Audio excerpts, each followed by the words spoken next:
Hello नमस्कार दोस्तों, स्वागत है आप सभी पे। दोस्तों उम्मीद करते हैं आप सभी बहुत अच्छे होंगे। आपकी तैयारी भी काफ़ी ज़बरदस्त तरीके से चल रही होगी। दोस्तों आज हम आप लोगों के लिए रीजनिंग के 12 अति महत्वपूर्ण प्रश्न के बारे में इस वीडियो में बताएंगे, जो सभी परीक्षाओं के लिए बहुत महत्वपूर्ण प्रश्न होने वाले हैं। आप किसी भी गवर्नमेंट एग्जाम की तैयारी कर रहे हैं, इस टाइप के प्रश्न हमेशा पेपर में देखने को मिलेंगे। तो चलिए दोस्तों पहला प्रश्न देख लेते हैं।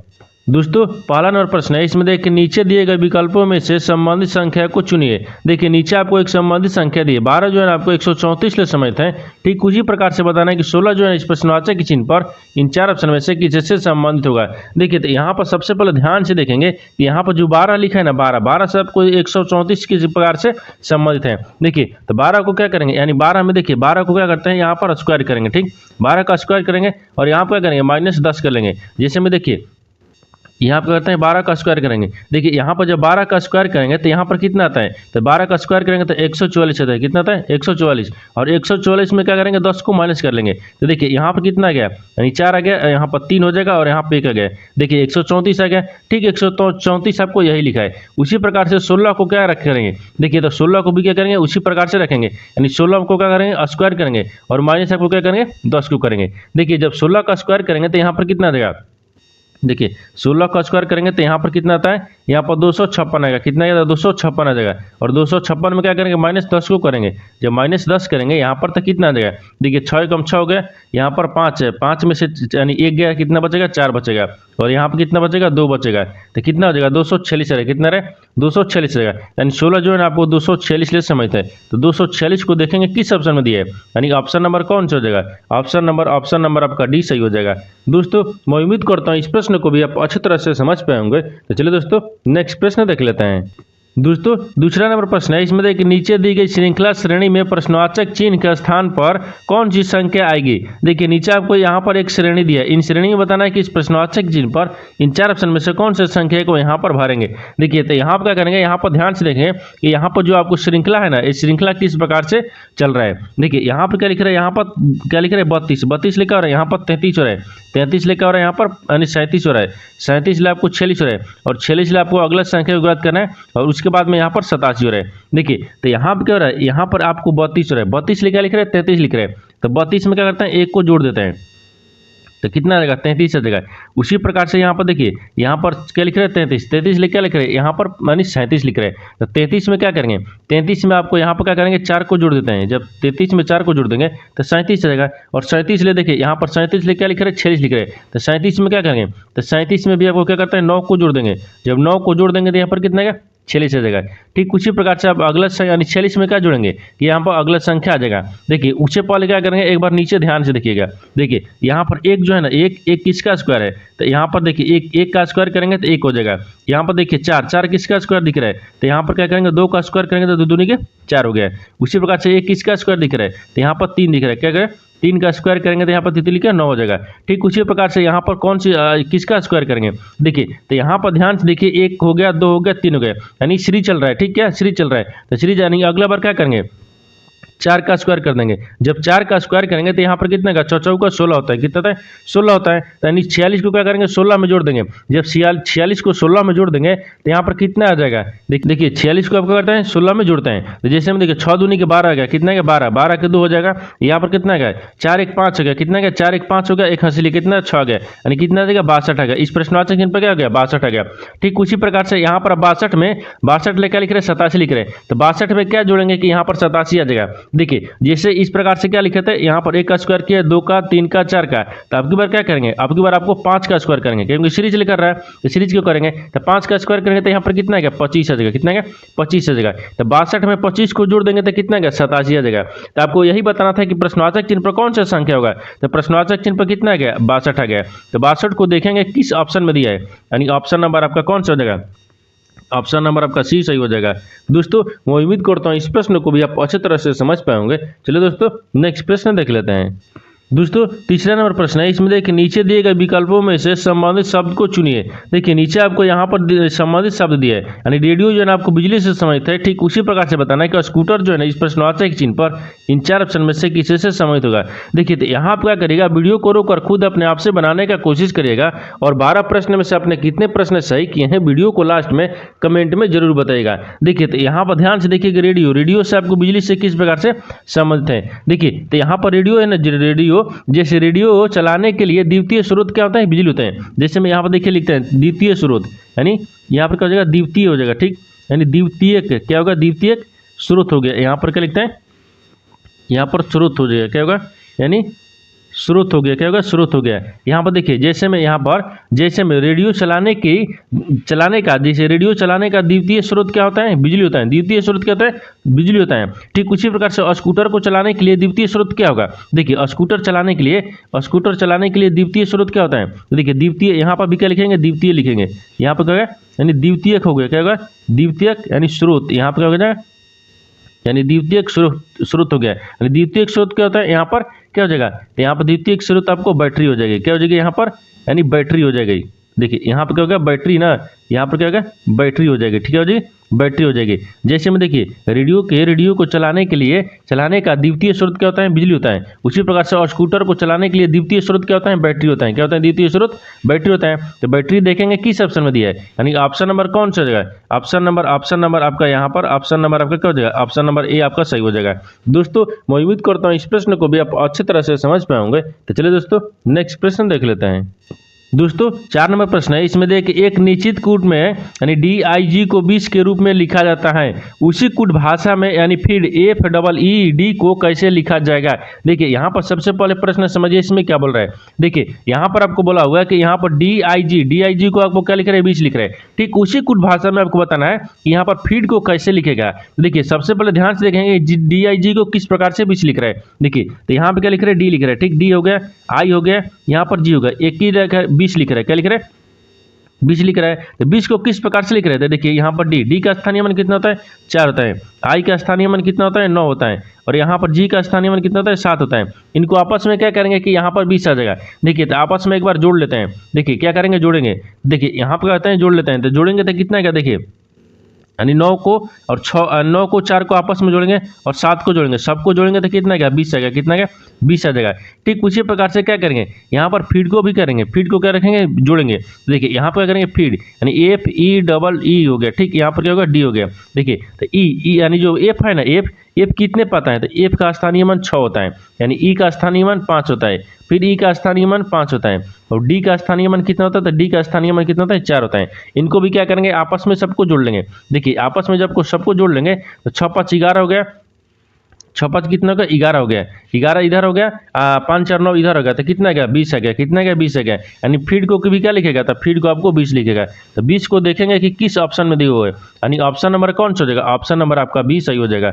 दोस्तों मैं उम्मीद करता हूँ इस प्रश्न को भी आप अच्छी तरह से समझ पाए होंगे। तो चलिए दोस्तों नेक्स्ट प्रश्न देख लेते हैं। दोस्तों 5 नंबर प्रश्न है, इसमें देखिए हरे रंग के विपरीत कौन सा रंग होगा। देखिए एक ही पासे का आपको यहाँ पर 3 स्थितियां दिए गए, इन तीनों स्थिति में आपको बताना है कि यहाँ पर हरा जो रंग है, हरा रंग के विपरीत कौन सा रंग होगा।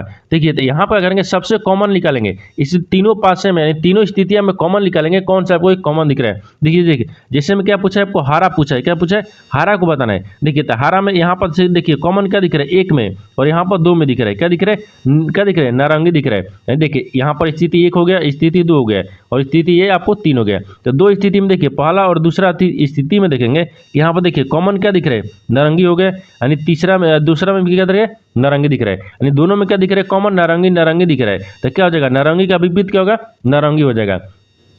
जैसे में यहाँ पर देख लीजिए नारंगी हो गया, तो यहाँ पर नारंगी लिखते हैं, ठीक है, यानी नारंगी का विपरीत क्या होता है, तो नारंगी हो जाएगा। यहाँ पर नारंगी का विपरीत रखते हैं, क्या हो जाएगा, यहाँ पर नारंगी हो जाएगा, ठीक, नारंगी हो गया, क्या होगा, नारंगी के विपरीत नारंगी, क्योंकि कॉमन दिख रहा है, एक कॉमन हो गया। उसके बाद में जब नारंगी कॉमन मिल गया, इसको क्या करेंगे, अब घड़ी की दिशा में घुमाते हैं। जैसे में यहाँ पर देखिए नारंगी के आने घड़ी की दिशा में घुमाएंगे तो यहाँ पर क्या हरा हो जाएगा, तो यहाँ पर हारा क्या हो जाएगा, हारा। तो हारा का विपरीत क्या दिख रहा है, तो हारा के विपरीत जब दूसरा में भी क्या करेंगे, दूसरा को भी घड़ी की दिशा में घुमाएंगे तो यहाँ पर क्या हो जाएगा, लाल हो गया, क्या होगा, यहाँ पर लाल हो जाएगा।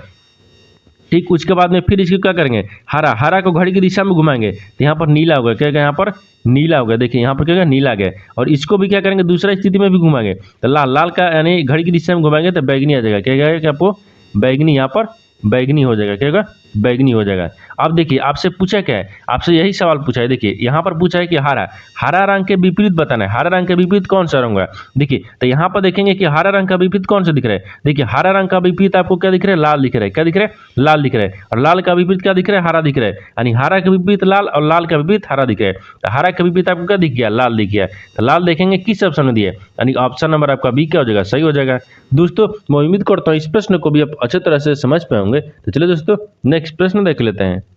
दोस्तों 4 नंबर प्रश्न है, इसमें देखिए नीचे दिए गए शब्दों को सार्थक अनुक्रम में व्यवस्थित करें। देखिए यहाँ पर आपको नीचे 5 शब्द दिए, इन 5 शब्द को सार्थक अनुक्रम में व्यवस्थित करना है। ठीक, क्या करना है, सार्थक अनुक्रम में व्यवस्थित करना है। अभी जो आपको 5 शब्द दिया है सार्थक क्रम में नहीं दिए, आपको सार्थक क्रम में इसको क्या करना है, सजाना है। जैसे में देखिए यहाँ पर कुर्सी दिया है, पेड़ दिया है, लकड़ी दिया है, यहाँ पर बीज दिया है और पौधा दिए। इन 5 शब्द को क्या करेंगे, सार्थक क्रम में सजाएंगे। यानी सार्थक अनुक्रम के मतलब हो गया बढ़ते क्रम में जाना। ठीक, क्या करेंगे, बढ़ते क्रम में। जैसे ये 5 शब्द में सबसे पहले कौन सा आएगा, तो सबसे पहले आपको यानी 4 नंबर बीज आएगा, क्या यहाँ पर यानी बीज होगा। बीज के बाद में यहाँ पर जब क्या रखें, बीज के बाद में पौधा होगा। जैसे बीज को रोपते हैं तो क्या आता है, अब पौधा आता है। तो पौधा कितने पदी है, 5 पदी है, यानी पौधा आता है। तो पौधा के बाद में फिर क्या आएगा, तो पौधा के बाद में यहाँ पर पेड़ होगा, यानी पौधा के बाद में क्या होगा, यहाँ पर पेड़ हो जाएगा। तो पेड़ आपको 2 पदी है। ठीक, पेड़ के बाद में यहाँ पर क्या बनेगा, लकड़ी बनेगा। पेड़ के बाद में लकड़ी बनेगा तो यहाँ पर क्या हो जाएगा, लकड़ी आपको 3 पदी है।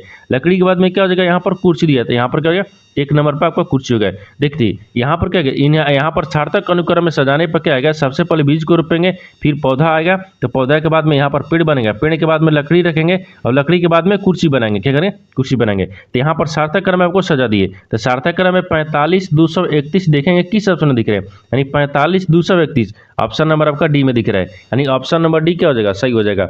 दोस्तों मैं उम्मीद करता हूँ इस प्रश्न को भी आप अच्छे तरह से समझ पाए होंगे। तो चलिए दोस्तों नेक्स्ट प्रश्न देख लेते हैं।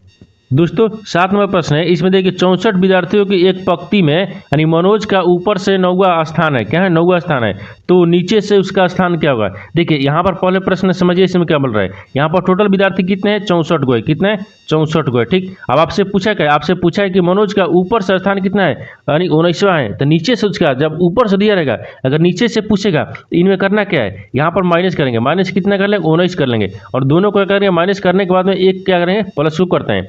जब ऊपर से पूछेगा, दिया है नीचे से पूछेगा तो यहाँ पर प्लस करेंगे। ठीक, एक प्लस करेंगे। अगर उसी को पूछता है तो माइनस करते हैं। ठीक, दोनों का बीच में पूछता है। तो देखिए यहाँ पर 64 में से 19 को घटा लेंगे तो कितना बचेगा, 45 बचेगा। और 45 में से क्या करेंगे, 45 को 1 को जोड़ देना है। जोड़ेंगे तो कितना आएगा, 46 आएगा। कितना आएगा, 46 आ जाएगा। तो आपको क्या हो जाएगा, वहाँ बताना है कि नीचे से उसका स्थान क्या होगा, 46वां होगा। तो 46वां देखेंगे किस ऑप्शन में दिया है, तो ऑप्शन नंबर आपका ए सही हो जाएगा। दोस्तों मैं उम्मीद करता हूँ इस प्रश्न को भी आप अच्छे तरह से समझ पाए होंगे। तो चलिए दोस्तों नेक्स्ट प्रश्न देख लेते हैं। दोस्तों 8 नंबर प्रश्न है, इसमें देखिए निम्नलिखित अंक श्रृंखला में ऐसे कितने 3 हैं जिनके ठीक पीछे एक सम संख्या एवं उसके बाद 5 नहीं है। देखिए यहाँ पर पहले प्रश्न समझिए इसमें क्या बोल रहा है। देखिए नीचे आपको यहाँ पर एक श्रृंखला दिए, अक्षर का श्रृंखला दिए। इन अंक श्रृंखला में आपको बताना है कि ऐसे कितने 3 है। देखिए यहाँ पर इसमें बताना है श्रृंखला में कि ऐसे कितने 3 है। ठीक, 3 है जिनके, देखिए यहाँ पर बोल रहा है कि जिनके ठीक पीछे एक सम संख्या है, यानी यहाँ पर क्या हो जाएगा, पीछे आपको एक सम संख्या होना चाहिए। ठीक, सम संख्या एवं उनके बाद 5 नहीं है, लेकिन सम संख्या के बाद क्या होता है, 5 नहीं होना चाहिए। ये 5 नहीं होना चाहिए। देखिए यहाँ पर कि तो इन श्रृंखला में ध्यान से देखेंगे कि 3 ऐसे कितने हैं कि जिसके बाद क्या है, जिसके बाद क्या लिख रहे हैं, आपको पीछे क्या लिख रहे हैं, सम संख्या, बाद में 5 नहीं होना चाहिए। देखिए तो यहाँ पर 3, देखिए 3 दिया है, लेकिन बाद में क्या दिया, सम संख्या दिया है, यानी पीछे सम संख्या दिया है। लेकिन देखिए यहाँ पर 5 आ गया, लेकिन हमको 5 को नहीं लेना है, 5 नहीं होना चाहिए, यानी ये नहीं होगा। ठीक है, ये नहीं होगा। दूसरा देखते हैं, तो दूसरा देखिए यहाँ पर दिख रहा है 3 है, 3 के पीछे क्या है, सम संख्या है, लेकिन बाद में क्या 5 है, नहीं है, यानी क्या हो जाएगा, 1 हो गया। कितना गया आपको, यानी 3 1 हो गया। क्या हो गया, 1 हो गया। उसके बाद में देखिए यहाँ पर सम संख्या दिख रहा है, तो 3 हो गया। और 3 के बाद में देखिए 4 क्या सम संख्या होगा, और बाद में क्या दिख रहा है, 7 दिख रहा है, यानी बाद में 5 नहीं होना चाहिए था, 5 नहीं है। ठीक ठीक, 1 हो गया, 2 हो गया। अभी कितना दिख रहा है, 2 दिख रहा है। कितना दिख रहा है, 2 दिख रहा है। ठीक, अब उसी प्रकार से देखिए यहाँ पर 3 दिख रहा है। क्या दिख रहा है, 3 दिख रहा है। इसमें 3 देखिएगा तो देखिए 3 तो दिया है, सम संख्या दिया है, लेकिन 5 दिया है। हमको बोल रहा है कि 5 को नहीं लेना है। ठीक, तो ये छोड़ देंगे। देखिए तो यहाँ पर फिर 3 दिया है, यहाँ पर 6 दिया है, सम संख्या हो गया। और सम संख्या के बाद देखिए यहाँ पर 8 दिया है, क्योंकि यहाँ पर 5 नहीं लिखा हुआ है। तो क्या हो जाएगा, यहाँ पर एक ही हो गया, कितना का, एक ही हो गया। अब कहीं दिख रहा है 3 दिख रहा है, 5 दिख रहा है, नहीं हो गया। देखिए यहाँ पर आपको बताना क्या है, आपको वही बताना था कि ये देखिए ऐसे कितने 3 है जिनके जिनके पीछे क्या है सम संख्या और बाद में 5 नहीं होना चाहिए। देखिए 1 दिख गया, 2 दिख गया, यहाँ पर 3 दिख गया, कितना 1 2 3, कितना दिख गया, 3 दिख गया। यानी 3 ऐसी संख्या है, यानी 3 ऐसी संख्या है जिनके पीछे सम संख्या है और बाद में 7 नहीं है। तो यहाँ पर 3 देखेंगे किस ऑप्शन में दिया है, तो ऑप्शन नंबर आपका सी सही हो जाएगा। दोस्तों मैं उम्मीद करता हूँ इस प्रश्न को भी आप अच्छी तरह से समझ पाएंगे। तो चलिए दोस्तों नेक्स्ट प्रश्न देख लेते हैं। दोस्तों 9 नंबर प्रश्न है, इसमें देखिए उस वेन आरेख का चयन करें जो दिए गए वर्गों के बीच संबंध को सर्वोत्तम रूप से दर्शाता है। देखिए यहाँ पर क्या दिया है, वकीलों दिया है, शिक्षकों दिया है और शिक्षित दिया है। इन तीनों शब्द को आपस में बताना है कि किस प्रकार से आपस में संबंधित है और कौन सा इन 4 ऑप्शन में से वेन डायग्राम बनेगा। देखिए तो यहाँ पर सबसे कॉमन देखेंगे कि यहाँ पर कॉमन कौन सा मिल रहा है। देखिए मैं यहाँ पर देखिए वकील दिया है, शिक्षक दिया और शिक्षित दिया है। इन तीनों शब्द में से आपको कॉमन कौन सा मिल रहा है। देखिए यानी तीनों शब्द में से आपको कॉमन कौन सा मिल जाता है। मान लीजिए यहाँ पे क्या रखते हैं, शिक्षित को रखते हैं, यहाँ पे क्या रखें, यानी शिक्षित हो गया, क्या होगा, शिक्षित। यानी शिक्षित के अंदर में ही देखिए शिक्षित सबसे कॉमन क्या दिखेगा, शिक्षित। यानी शिक्षित के अंदर में ही शिक्षक भी होते हैं और शिक्षित के अंदर में वकील भी होते हैं। यानी दोनों क्या होता है, दोनों शिक्षित होते हैं, वकील भी शिक्षित होते हैं यानी शिक्षक भी शिक्षित होते हैं। यहाँ पर क्या रखेंगे, वकील को रखेंगे, यहाँ पर शिक्षित को रखेंगे। यानी वकील रखेंगे यहाँ पर भी हो गया और शिक्षित रहे यहाँ पर नहीं है, एस हो गया, क्या होगा, एस हो गया। जैसे में देखिए यहाँ पर शिक्षित हो गया, शिक्षित के अंदर में क्या होते हैं, वकील भी आते हैं और शिक्षित के अंदर में शिक्षक भी आते हैं। यानी क्या होगा, दोनों क्या होते हैं, शिक्षित होते हैं। तो इस तरह का आपस में सम्मिलित होगा और इस तरह का वेन डायग्राम ही बनेगा। तो इस तरह का वेन डायग्राम देखेंगे किस ऑप्शन में बन रहा है, ऑप्शन नंबर आपका सी में बन रहा है। यानी ऑप्शन नंबर सी क्या हो जाएगा, सही हो जाएगा। दोस्तों मैं उम्मीद करता हूँ इस प्रश्न को भी आप अच्छी तरह से समझ पाए होंगे। तो चलिए दोस्तों नेक्स्ट प्रश्न देख लेते हैं। 10 नंबर प्रश्न है, इसमें देखिए कथनों को पढ़े और दिए गए विकल्पों में से निष्कर्ष को चुने। देखिए यहाँ पर कथन दिया और निष्कर्ष दिए। कथन के आधार पर क्या करते हैं, डायग्राम को बनाते हैं और निष्कर्ष के आधार पर ही प्रश्न को सोल्व किया जाता है। देखिए तो कथन क्या बोल रहा है, सबसे पहले इसको ध्यान से देखेंगे। कथन देखिए क्या बोल रहा है, कथन दिया है आपको, यहाँ पर देखिए सभी क्या है, बिस्कुट बजा क्या है, यानी बजरा है। सभी जो बिस्कुट है ना क्या है, बजरा है। तो मान लीजिए यहाँ पर बिस्कुट को रखते हैं, यहाँ पर क्या जगह, यानी बिस्कुट हो गया, क्या हो जाएगा, बिस्कुट हो गया, क्या है, बिस्कुट। यानी सभी जो बिस्कुट है ना क्या है, बजरा है। सभी बिस्कुट को क्या करते हैं, यहाँ पर बजरा में रखते हैं। यहाँ पर क्या जाए, यहाँ पर यानी बजरा हो गया, क्या होगा, बजारा हो गया, क्या बजरा हो गया। यहाँ पर देखिए यहाँ पर बोल रहा है कि सभी जो बिस्कुट है ना क्या है, सभी बिस्कुट क्या है, बजरा है। तो सभी बिस्कुट क्या हो गया, यानी बजरा के अंदर हो गया, या तो ठीक है। देखिए दूसरा क्या बोल रहा है कि सभी जो बजरा है ना अनाज है, सभी बजरा क्या है, अनाज है। तो सभी बजरा को क्या करेंगे, अनाज के अंदर में रखेंगे।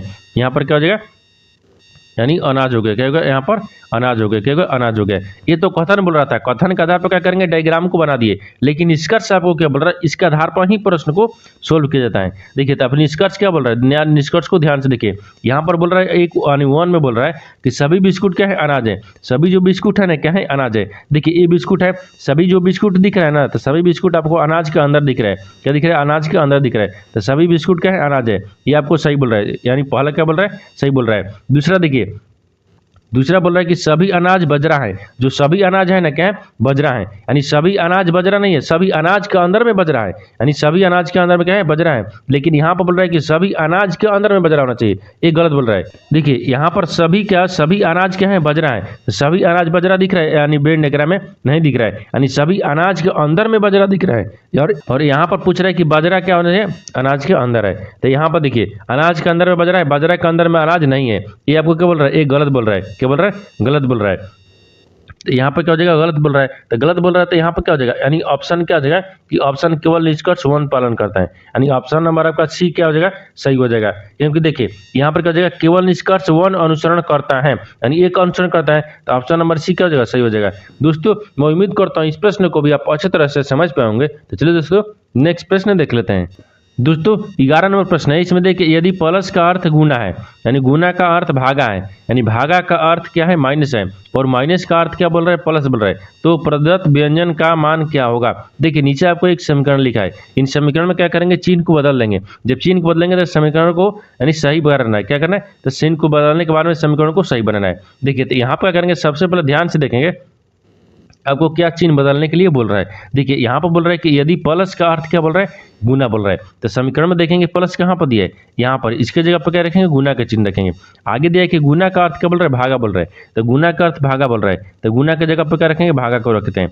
यहाँ पर हो गया। अब बोल रहा है कि भागा का अर्थ क्या बोल रहा है, माइनस है, भागा का अर्थ क्या है, माइनस है, तो भागा की जगह पर माइनस को रखेंगे। अब आगे बोल रहा है कि माइनस का अर्थ क्या बोल रहा है, प्लस बोल रहा है, तो माइनस की जगह पर क्या रखेंगे, प्लस को रखेंगे। अब समीकरणों को सोल्व करेंगे। चिन्ह तो बदल दिए, जब चिन्ह बदल दिए तो यहाँ पर क्या हो गया, 93 हो जाएगा। ठीक है क्या, 93 प्लस कितना हो गया, 91 हो गया।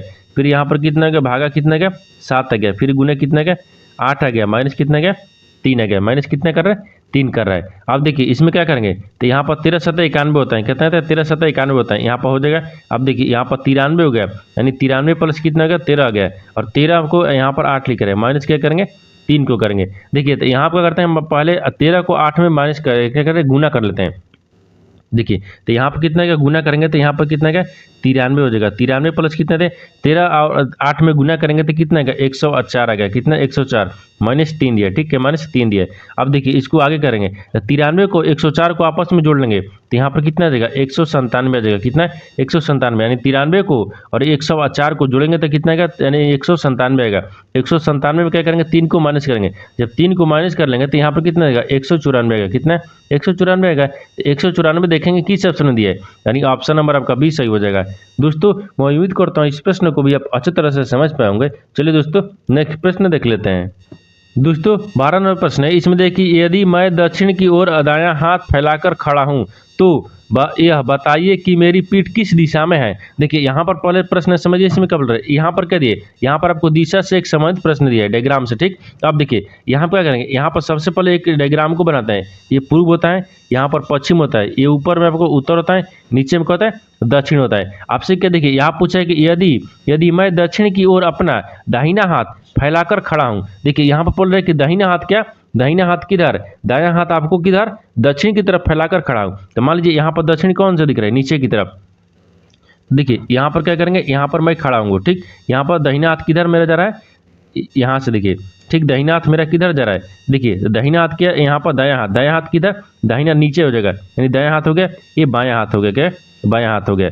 यहाँ तक समझ रहा है। अब आगे क्या बोल रहा है, यानी फैलाकर खड़ा है, तो यह बताइए कि मेरी पीठ किस दिशा में होगा। देखिए या इसका मुख किस दिशा में हो जाएगा, तो मुख आपको पूर्व दिशा में होगा, यानी मुख क्या हो जाएगा, यहाँ पर पूर्व दिशा में हो जाएगा। तभी तो आपको इसका मुख क्या होगा, पूर्व दिशा में होगा, तो आपको दक्षिण की तरफ क्या हो जाएगा, दाहिना हाथ हो गया, क्या होगा, दाहिना हाथ। लेकिन इसका बताना है कि जो इसका पीठ है ना, पीठ किस दिशा में होगा, तो पीठ आपको किस दिशा में दिखेगा, तो पीठ आपको पश्चिम दिशा में दिखेगा। किस में दिखेगा, पश्चिम दिशा में। यहाँ पर क्या हो जाएगा, पश्चिम दिशा में होगा, क्योंकि जब पूर्व में इसका मुख दिखेगा तो पीठ आपको पश्चिमी दिशा में ही दिखेगा। तो क्या दिखेगा, पश्चिम दिशा में। तो पश्चिम को देखेंगे किस ऑप्शन में दिया है, यानी ऑप्शन नंबर आपका 20 सही हो जाएगा।